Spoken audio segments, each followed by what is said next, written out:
The Jews played 2,000 years ago with Jesus Christ. Same, no difference. A very ingenious people, as I say. They came to Jesus again and again with problems. Created problems. They created the problems. They come to Jesus and they says, Master, in the Hebrew language they would say, Rabbi, Maulana Sahib, Sheikh, Ya Imam. Must we pay tribute to Caesar or not? Must we pay taxes or not? What a question to ask this messenger of God. Must we pay taxes to the government or not? See, there's a catch. The catch is, if he says pay tribute, pay taxes, then they will tell the people that this man is not our Messiah, the man we are waiting for, our liberator. This is not the man. Because he's a stooge of the government. He's telling us to pay taxes. So he is in trouble, who Jesus will be in trouble. If he says don't pay taxes, then they won't pay taxes.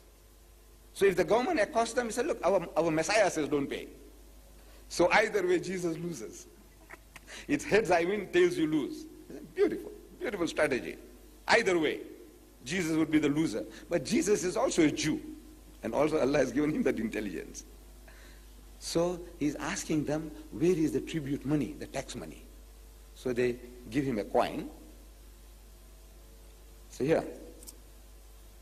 He said, whose inscription is this picture? Whose picture is this? This is Caesar's. He said, well, render unto Caesar what is Caesar's. What belonged to him, give it to him. So he got out of the difficulty. He got out of the difficulty. I am only demonstrating how ingenious Allah has made these people. You can never win against a Jew in any type of written document you get into it. Or in a discussion or a dialogue. It's very difficult. They come to Jesus again. According to their own records, the Christian record.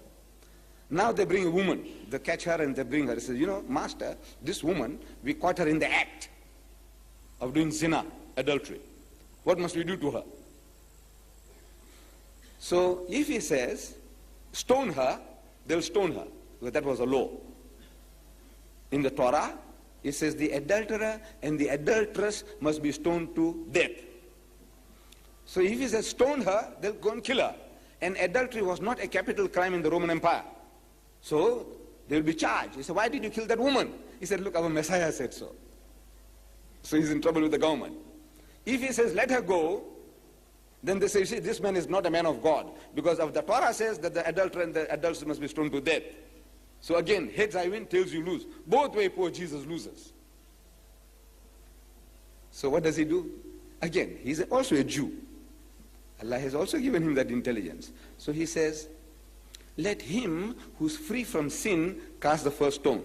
Anybody who's sinless, you haven't done any crime, you didn't do haram, zina, then you start.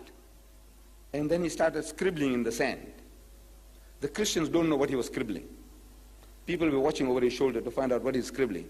Actually, he was scribbling combinations of names. Mary and Joseph. This guy who was looking over the shoulder is Joseph, and he had something to do with Mary.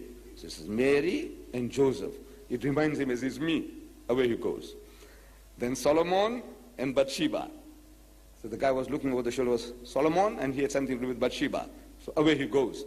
By the time he's finished scribbling these combinations, the whole lot of them were gone. Because they were all zanis, they were all adulterers. So he solved the problem. Now what are we to do with the Jews? So ingenious. What do you want? Conflict or conciliation? I said, all right, you can have it. Let them have it as they want. If they say, you must speak first, I said, all right, I will speak first.